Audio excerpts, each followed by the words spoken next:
네, 안녕하십니까. 닥터 파이낸스의 김영환 교수입니다. 지난 시간에 이어서 우리는 나이브 베이시언 방법으로 신문 기사나 아니면 메시징 같은 것들을 긍정, 부정 혹은 어떤 뉴스 카테고리로 분류하는 방법, 그리고 그것이 주가에 어떤 영향을 미치는가에 대한 얘기를 하고 있습니다. 그래서 구체적으로 그러면은 나이브 베이시언을 통해서 어떤 주가와 연관된 연구를 한 게 뭐가 있는가를 보는 건데요. 제 은사님이 나오십니다. 은사님들 중에 한 분이신데, 여기 머레이 프랭크 교수님하고 안트파일러라는 교수님하고 쓴 논문이에요. 뭐냐면은 여러분들 종목 토론방 자주 들어가시죠? 그 주식을 사기 전에 해당 종목이 어떻게 평가가 받고 있는지 사람들로부터 궁금하시잖아요. 그죠?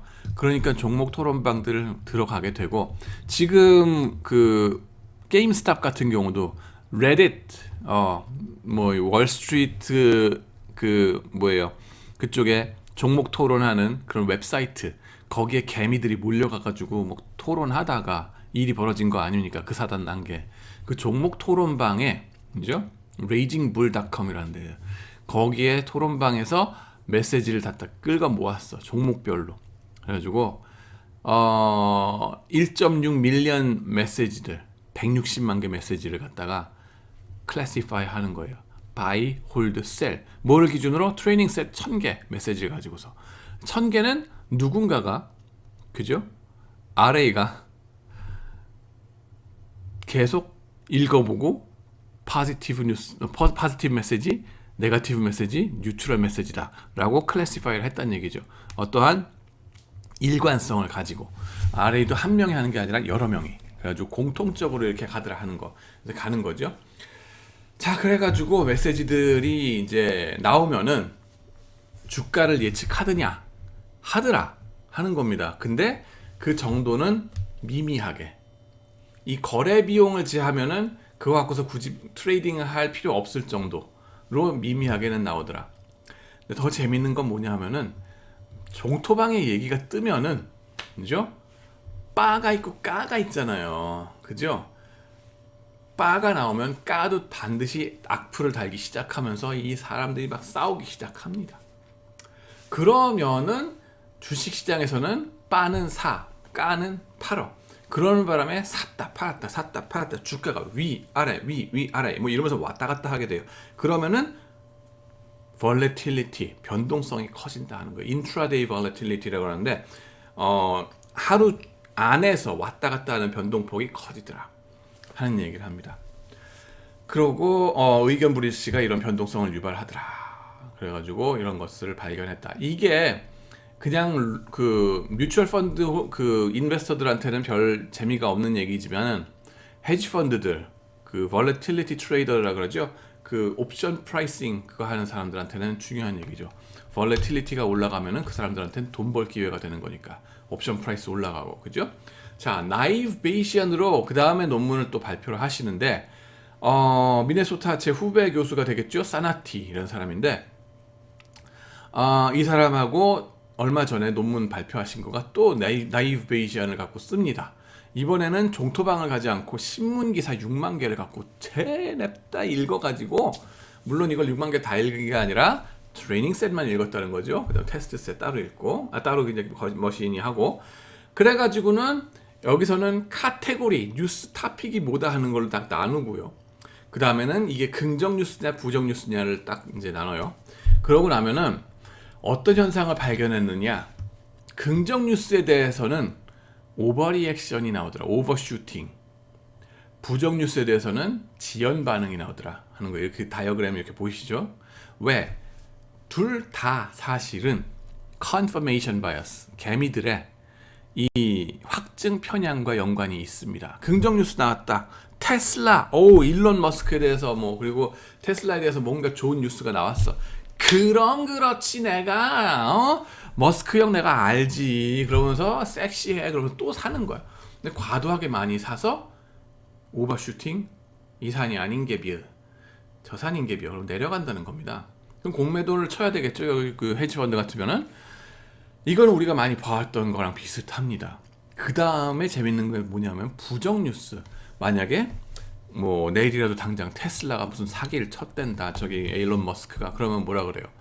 그럴 리가 없어. 우리의 슬라 형 아니 저기 누구냐? 그 머스크 형, 스크 형이 누군데? 스크 형이 누군데? 그럴 리가 없어. 그러면서 현실 부정을 하는 거예요. 그러면서 그게 맞을까? 한 번 더 쳐다보고 이런 동안 시간은 자꾸 가는데, 그러니까 이제 부정적인 주가 반응이 느리게 일어난다 하는 겁니다. 드리프트. 전에 봤던 그 earnings announcement 한 다음에, 그죠? 분기 실적 보고한 다음에 부정적인 서프라이즈가 있을 때도 제때 확 반응하지 못하고 느려진다는 거 봤죠. 그죠? 확증 편향. 네, 그럴 리가 없어. 여기는 뭐야? 그럴 줄 알았어. 이겁니다. 그 비대칭적인 리스폰스. 재밌죠? 자, 그 정도로 이제 말씀을 드리고 계속 발전 중입니다. 이쪽 카테고리는. 그 다음에는 한 가지 차원의 긍정적인 거냐 부정적인 거냐 연속선상에서의 톤 스코어 매기기 하는 방법이 또 있습니다. 이 센티멘트 스코어링 하는 거가, 이거는 어떻게 하느냐, 뉴스 아티클들 다 때려 넣으면은요, 거기서 총 단어수 분에, 총 단어수 몇 개인지 해보고 그 분에 부정 단어수가 몇 번 나오나를 보는 거예요. 아니면은 부정 단어수 빼기 긍정 단어수, 그죠? 개수. 진짜 단순무식하게 단어의 출현 개수 갖고서 그냥 끝나요. 세상에 이렇게 단순무식해도 되는 건가? 괜찮다는 겁니다. 이 정도만 해줘도 기존의 정량적인 정보에 의존한 모델들에다가 추가적으로 심대하게 프리딕터빌리티를, 예측력을 더해주더라 하는 것이 폴 테틀락 교수의 발견입니다. 그리고 왜 부정어가 그렇게 앞장서요? 왜 부정어를 갖고서 그러세요? 사람들은 리스크 어버스 하기 때문에 부정적인 뉴스에 그래도 좀 더 귀를 쫑긋할 수밖에 없죠. 그래서 테스트해 보니까 부정 단어의 비율, 그죠? 총 단어 수 중에 부정 단어 수 그 퍼센티지가 주가 프리딕션 하는데 가장 중요한 역할을 하더라. 긍정 단어 수는 그 정도로 중요하진 않아요. 근데 단지 제가 여기다 마이너스 해가지고 긍정 단어 수 한 거는 네트로 얼만큼 부정적이냐. 이 논조 스코어는, 그죠? 논조 스코어는 숫자가 높을수록 비판이 많은 거다. 뭔가 부정적인 거다. 라고 생각하시면 됩니다. 자, 그렇게 해서 이런 어프로치를 처음으로 저널에다가 퍼블리시 하신 분 누구냐? 폴 테틀락 교수님입니다. 이분이 컬럼비아 대학에 계신 분인데, 거의 저는 그냥 이분 이후의 논문들이 정말 이 브레이크스루가, 이게 정말 브레이크스루가 많았던 이노베이티브한 논문이다 라고 저는 생각을 합니다. 파이낸스의 역사를 전과 후로 나누라 그러면 이겁니다. 저는 노벨상 필요 없어요. 자, 그래가지고 이 논문을 보면은 이거를 가지고서 물론 퍼블리시 프린트 되기 전에 비판을 막 받으면서 자기가 또 피드백 받아가지고 고치면서 발표를 여러 군데에서 하면서 팔고 돌아다니거든. 그래야지 자기 아이디어를 방방곡곡에 알리고서 나중에 노벨상도 타고 뭐 그런 사람이 될 수 있을 거 아니에요. 그죠? 아인슈타인도 그런 식으로 많이 알려가지고 그렇게 된 거고. 그죠? It's all about marketing. 여러분 파이낸스 한다고 해서 숫자만 하고 얌전히 그냥 찌그러져서 하는 것 같죠? 아니에요. 다 마케팅이고, 여러분 프레젠테이션 스킬도 그래서 중요한 겁니다. 근데 이 사람이 어디서 프레젠테이션들을 많이 했느냐? 뭐 하버드나 뭐 이런 데는 물론 이러니와 르네상스 테크놀로지스, 뭐 블랙락, 도이치뱅크 이런 데 가가지고 글로벌 헤지 펀드들에서 발표를 해가지고 각광을 받은 겁니다. 그래서 이런 테크닉들이 그쪽 헤지 펀드에서 벌써 원용이 되기 시작했고, 그때부터 그 다음에는 켄시온이 뭐니 하는 그 로보 애널리스트들도 이런 것들을 써먹기 시작한 거예요. Abreast of the Market이라는, 그죠? 말하자면 월스트리트 저널의 시황 요약 기사를 자연어 처리 분석을 합니다. 뭐냐면은 월스트리트 저널 프린트된 에디션들 나오던 시대 아니에요, 저 때가. 오늘 장이 딱 끝났어. 오늘 장이 딱 끝났으면은 Abreast of the Market이라는 요만한 섹션에, 이거는 시장 요약밖에 안 하는 섹션이에요.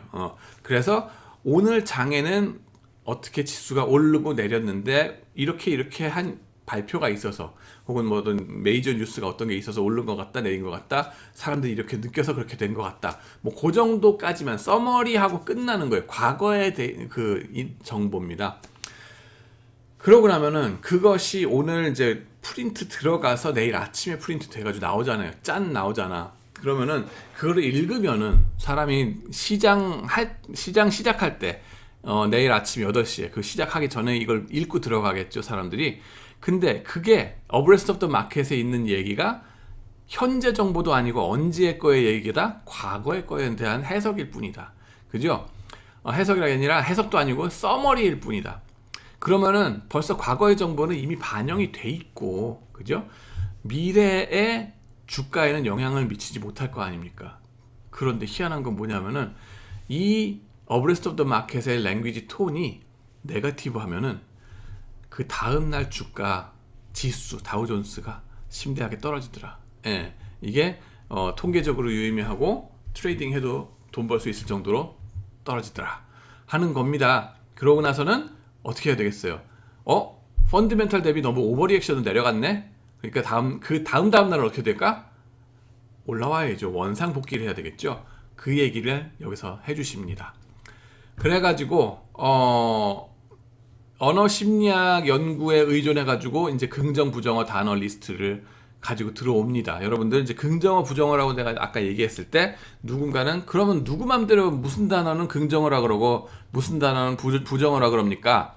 라고 그럴 텐데 그걸 이제 테틀락이 가져온 거는 하버드 4라는 언어 심리학 딕셔너리를 가지고 와요. 일단 하버드로 한 방 먹고 들어가죠. 사람들이 거의 뭐 노를 못하도록 만드는 그런 게 있어요. 그래가지고 부정어를 거기서 4,000개, 긍정어를 2,500개를 제시를 한 게 있거든요. 그래서 그걸 갖다가 쓰는 겁니다. 이거 뭐 클릭해 보시면 여러분 나올 거고요. 이렇게. 그래서 보시면은 포지티브, 네거티브 나왔죠? 그런 단어들, 리스트를 그 언어 심리학자들이 쭉 정리를 합니다. 그러고 나서는 여러분들이 아니 잠깐만 부정어, 긍정어가 지금 영한사전에 제 이름 김영한 말고 영한사전에 딱 보시면은 한 17만 단어인가 뭐 이 정도가 나올 텐데 거의 20만 단어인가 고작 4,000개 뭐 2,500개 이런 거 가지고서 논조 측정이 가능한가요? 라고 궁금하실 수 있어. 근데 한마디로 뭐다? 괜찮다. 여러분들이 일상생활에 쓰는 단어들은 그 20만 개 다 골고루 쓰는 게 아니라 미국 애들도 뭐예요? 한정돼 있다는 거죠. Bounded rationality. again 나옵니다. 모든 단어 다 써가면서 그렇게 막 살지 않습니다. 7살 배기 유치원 애들이 하는 영어만 제대로 마스터해도 여러분들 거기서 살아가는데 그리고 프로페셔널리 살아가는데 아무런 지장이 없어요. 미국에서. 그런 거랑 마찬가지입니다. 그래서 그 중요하게 쓰이는 몇 개의 단어들에서만 긍정어냐 부정어냐만 딱 캐테고라이즈 해가지고 점수 매겨버리면 충분히 된다 하는 거고요. 그 지프의 법칙 요거에 대해서는 지금 시간이 없어가지고 넘어가야 될 것 같습니다. 몇 급수 법칙이라고 해가지고 이게 쫙 이제 제일 많이 쓰이고 뭐 이런 건데요. 그거에 대해서는 나중에 제 비디오를 한번 보시기 바랍니다. 이건 건너뛰고요. 가장 많이 쓰이는 단어 더. 예, 우리 한국 사람들이 가장 취약한 단어 더인데 하필이면 그게 미국에서 가장 중요한 자주 쓰이는 단어예요. 이거 더를 제대로 넣고 빼고 못하면은 마치 미숫가루 만드는데 고춧가루 막 뿌리고 막 고춧가루 어디다 쳐야 될지 모르는 그런 시츄에이션처럼 돼버린다. 그래서 우리가 영어를 못하는 것처럼 느껴질 수밖에 없다. 저쪽에서 안 받아들인다 하는 겁니다. 여러분들 교환학생들 옆에 친구 사귀시잖아요. 그러면은 어나 더를 자기가 제대로 말하는지를 체크해달라고 좀 부탁 좀 하세요. 레주메 쓰거나 커버레터 쓰거나 할 때 좀 도와달라고 얘기 좀 해주세요. 요청 좀 하세요. 우리나라 사람은 죽었다 깨어나도 그거 안 됩니다. 죽는 날까지 안 될 예정입니다. 자, 긍정 부정어 단어 리스트 방법 보시면요. 논조를 무엇로 해석해야 될까 하는 의문도 남을 겁니다. 어떤 뉴스 기사죠. 어브레스트 오브 더 마켓을 써가지고 처음에 브레이크스루가 생겼는데 그 다음엔 뭘 하냐면은 신문 기사에 구체적으로 종목별로 들어가서 기사를 보거든요. 그러면 논조가 나오게 될 텐데 스코어가 그거를 센치멘트라고 얘기를 해야 될까? 아니면은 부정적인 정보라고 얘기해야 될까? 말씀드렸죠. 정보라 그러면 경제학이 되는 거고 센치멘트라 그러면은 비헤이비어럴 파이낸스가 되는 거라고요. 그렇죠? 그래서 어느 쪽의 걸로 해석해야 되는 건가 하는 의문이 생기게 됩니다. 센치멘트다. 일시적인 주가 과민 반응이 일어나게 될 거고 그건 행동 재무적으로 설명을 할 수밖에 없고 정보다. 그러면은 영구적인 주가 반응이 일어난다. 뭐냐면은 오버리액션이 아니라 네거티브면 네거티브 특 가가지고 그대로 쭉 있어야 되고 포지티브로 가서 쭉 있어야 된다. 그게 신고 전파 재무가 됩니다. 보다 부정적인 논조는 일시적인 다우존스 인덱스 하락과 추후 반등을 일으킨다. 이게 이제 2007년 논문 행동재무적인 해석이 되겠습니다. 그러고 나니까 이제 유진 파마가 화나시겠죠. 그러니까 2008년에 또 논문을 냅니다. 이 양반이. 그래가지고 랭귀지 톤이란 게 그렇게 비헤이비어럴한 그것만 있는 게 아니라 회사, 개별 회사에 대한 질적인 정보도 언어로서 나오기 때문에 그걸 숫자화할 수 있다. 질적인 정보. 야, 이거 완전 언어의 마술사예요, 이거는. 그래가지고는 이것이 정보적인 측면이 있다. 그게 정보니까는 뭐다? 앞으로 있을 그 회사의 네거티브 어닝 서프라이즈, 부정적인 깜짝 서프라이즈. 그죠? 그거를 오늘의 뉴스 아티클 톤이 프리딕트 하더라. 그래서 신문에서 까이면은, 신문 월스트리트 저널에서 뭔가 안 좋게 커버가 되면은 이 회사가 나중에 네거티브 어닝 서프라이즈가 있더라. 분기 실적 보고가 부정적이더라. 즉 뭔가 부정적인 정보를 신문 기자들이 먼저 가지고 와서 보여줬다. 그래서 이걸 갖고 미리 트레이딩을 해도 충분히 돈 번다. 왜 나중에 어닝 서프라이즈가 있을 때 주가 떨어질 거니까 지금 미리 랭귀지 톤 갖고서 트레이딩 해도 된다. 정보다. 파마 할아버지 사랑해요. 이거죠. 예. 이렇게 해가지고 이제 대가가 되십니다. 자, 그렇게 되고 이제 포지티브 톤, 네거티브 톤 이거 매트릭스를 만들면 어떻게 됩니까? 제가 아까 보여드렸던 그 팍티바 기사들 이런 걸 갖고서 워드 카운트한 결과 매트릭스로 이렇게 워드 카운트, 네거티브, 포지티브 이런 것들 쭉 숫자로 나옵니다. 보시면은 워드 카운트 대비 포지티브, 네거티브 워드의 숫자는 비율이 그렇게 많지 않아요. 많지 않습니다. 베리에이션이 많지 않아. 그 다음에 핀 네거티브, 핀 포지티브 뭐 이렇게 나오는데 그거는 좀 이따 말씀드릴게요. 한국 뉴스도 이렇게 해서 분석하는 중입니다. 그래가지고 좀 이따 말씀을 또 드릴 텐데 제가 이 그 하버드 4 딕셔너리를 갖고 번역을 했어요. 제 RA를 시켰죠. 그래가지고 그걸 쭉 긍정어, 부정어로 해가지고 우린 또 활용형, 그죠? 어미 이런 거 다 생각할 수 있을 때까지 생각해가지고 탈탈 털어서 이걸 리스트를 만들어가지고 카운트를 한 게 있습니다. 그 워드 리스트 제 웹사이트에 있으니까 항상 다운로드 하셔서 쓰시고 저를 사이트해 주시면 됩니다. 자, 활용해. 신문기사, 트위터, 페이스북 논조 분석을 하는데 된다. 주가 예측, 투자 의사 결정의 반영. 이거 시각화하는데 정말 좋아요. 로보 어드바이서의 한 형태가 되고요. 저 같은 경우는 북한의 행동 예측하는데도 써먹기도 했었습니다. 그 다음에는 실시간으로 회사에 관한 뉴스를 스크린에 띄워주면서 정량적인 톤 스코어를 띄워주기도 합니다. 탐슨 로이터스 아니면은 뭐 블룸버그 터미널 그런 데 다 나오고요. 레이븐팩 같은 서비스 프로바이더들도 있습니다. 자, 많은 헤지펀드들은 그 스코어만으로도 자동 트레이딩, 알고리즘믹 트레이딩을 하고 있고요. 대부분의 경우는 읽는 펀드 매니저들에게 보조 수단, 판단의 보조 수단을 해주는 역할을 한다 하는 거고, 이와 같이 각종 텍스트 데이터들을 정량화해서 제공하고 투자 의사 결정을 도와준다. 그럼 궁금하실 수 있어요. 왜 논조 정량화의 방법이 그렇게 단순무식하고 워드 카운트밖에 없을까? 좀 뭔가 좀 sophisticated 된 거 없어요? 기계가 완전히 사람의 말을 알아듣게 할 방법 없을까요? 라고 궁금하실 겁니다. 저도 궁금해요. 근데 일단 왜 그렇게 단순무식하게 카운트하는 쪽으로 갔는가? 빅데이터적인 방법으로 갔는가? 그 빅데이터 굳이 안 쓰고도 할 방법이 있지 않아요? 컴퓨터를 진짜 가르친다 그러면 연역적으로 하게 만들 방법 없을까? 우리말과 영어의 구조 차이 때문에 영어는 그렇게 발전했다고 저는 생각합니다. 영어는 어순이 진짜 중요하잖아요. I like behavioral finance 하고 behavioral finance like I. 그건 뭔 소리예요? 두 번째 문장은 못 알아듣는단 말이에요. Like behavioral finance I. 이건 완전히 뭐 포기한 영어죠. 그죠? 위치가 어디냐에 따라서 주어냐 목적어냐 이 격이 달라집니다. 여기는. 그죠? 반면에 우리나라 말은 뭐가 있냐면은 격조사가 있어. 격조사. 그리고 활용형 어미가 다 달라요. 그죠?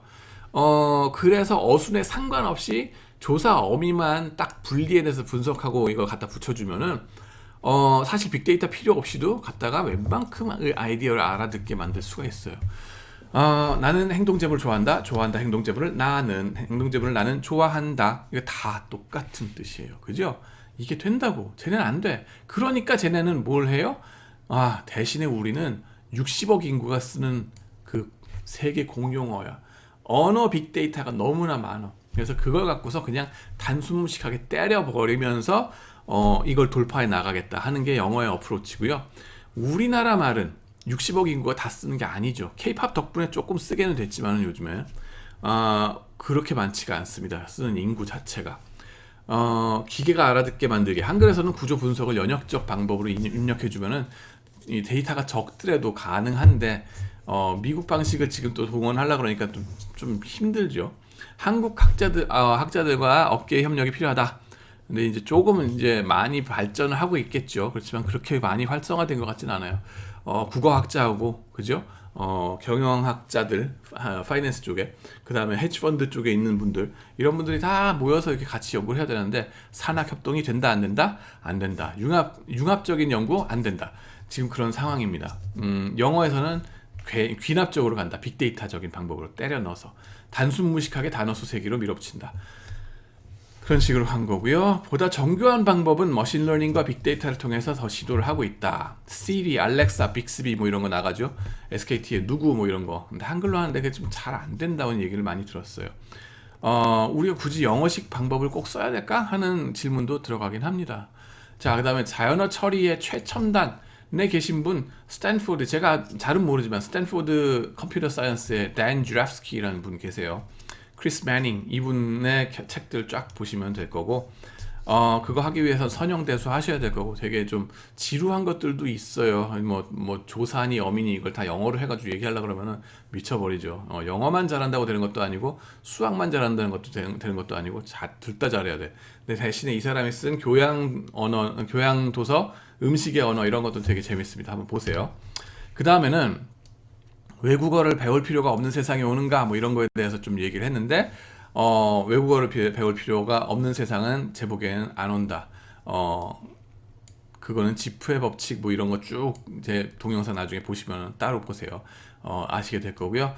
더 중요한 거는 광고주, 언론의 그 언론사 기사의 포지티브 톤 이거를 어떻게 생각할 거냐 하는 건데 그거는 다음 비디오에서 말씀을 드리겠습니다. 시청해 주셔서 감사합니다.